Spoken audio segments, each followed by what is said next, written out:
Hello friends, welcome in my YouTube channel. Friends, आज का जो हमारा टॉपिक है वो टॉपिक है कितने टाइप के एनजीओज होते हैं और एनजीओ क्या होते हैं और सेक्शन 8 कंपनी क्या होती है। आज की हम यही सब बातें डिस्कस करने वाले हैं आपसे। चलिए लेट्स मूव।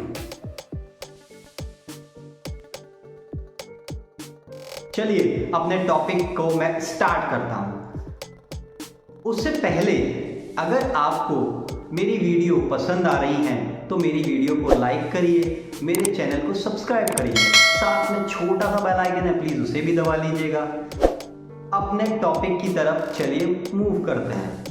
एनजीओ जो होते हैं वो नॉन गवर्नमेंट ऑर्गेनाइजेशन होते हैं जो सोशल एक्टिविटीज़ को प्रमोट करते हैं और देश में काफ़ी हद तक बहुत इंपॉर्टेंट रोल प्ले करते हैं। एनजीओ 3 टाइप के होते हैं।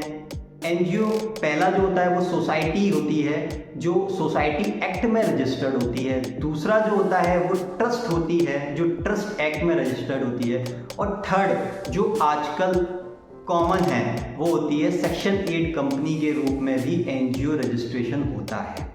अब सेक्शन 8 कंपनी होती क्या है? सेक्शन 8 कंपनी कंपनीज एक्ट 2013 के अंदर रजिस्टर्ड होती है और इसके अंदर जो कंट्रोल होता है वो ministry of corporate affairs department का कंट्रोल होता है। सेक्शन 8 कंपनी जो होती है वो खुद में एक आर्टिफिशियल पर्सन है। इसकी खुद की लीगल आइडेंटिटी होती है। सेक्शन 8 कंपनी के पास पैन कार्ड होता है। सेक्शन 8 कंपनी के पास 10 नंबर होता है। सेक्शन 8 कंपनी का सर्टिफिकेट भी आता है। सेक्शन 8 कंपनी का अप्रूवल लेटर भी आपको मिलता है जिसके साथ आप कोई भी कॉन्ट्रैक्ट कर सकते हैं। आप किसी से भी वर्चुअल कॉन्ट्रैक्ट या फिजिकल कॉन्ट्रैक्ट कर सकते हैं। आप कंपनी का आईटीआर भी फाइल कर सकते हैं। कंपनी की ऑडिट भी होती है। कंपनी में एम्प्लॉयज़ भी अपॉइंट होते हैं और अपॉइंटमेंट लेटर के अंदर कंपनी का लेटर हेड होता है। तो यही सारी चीज़ें इंपॉर्टेंट जो होती हैं वो कंपनी के रूप में होती हैं। तो ये सारे लीगल आइडेंटिटी हैं, इसलिए सेक्शन 8 कंपनी खुद में एक आर्टिफिशियल पर्सन है। अब सेक्शन 8 कंपनी जो रजिस्टर्ड होती है वो मिनिमम 2 पर्सन से रजिस्टर्ड हो जाती है। तो क्या अगर वो कंपनी 2 पर्सन से रजिस्टर्ड है तो क्या वही दोनों पर्सन रहेंगे? अगर वो दोनों पर्सन चाहें हटना तो क्या दूसरे 2 पर्सन नहीं आ सकते हैं? या वो दोनों पर्सन छोड़ के जाना चाहें, चले गए तो कंपनी बंद हो जाएगी? तो आंसर है नो।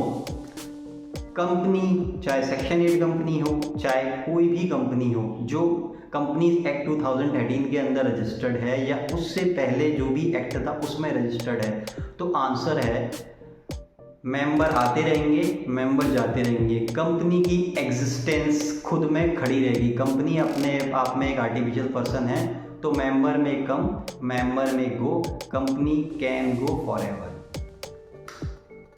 अब जो मोस्ट इम्पॉर्टेंट पर्पस होता है सेक्शन 8 कंपनी का, जो एनजीओ के लिए बात करी गई थी, वो होता है कंपनी का मेन पर्पस यानी ऑब्जेक्ट जो भी कंपनी का है, जो मेमोरेंडम ऑफ एसोसिएशन के अंदर लिखा हुआ है उसको प्रमोट करना।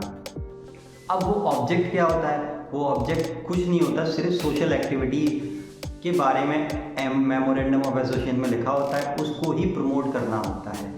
लाइक एजुकेशन से रिलेटेड है, एनवायरनमेंट से रिलेटेड है, वुमेन एम्पावरमेंट है, बैकवर्ड क्लासेस के पर्सन्स को आप फूड प्रोवाइड करा रहे हो, मेडिसिन प्रोवाइड करा रहे हो। यही सारे ऑब्जेक्ट जो भी सोशल एक्टिविटी से रिलेटेड इंडिया के अंदर, वो सारे ऑब्जेक्ट सेक्शन 8 कंपनी के अंदर आ सकते हैं और वो सेक्शन 8 कंपनी में वर्क कर सकती है।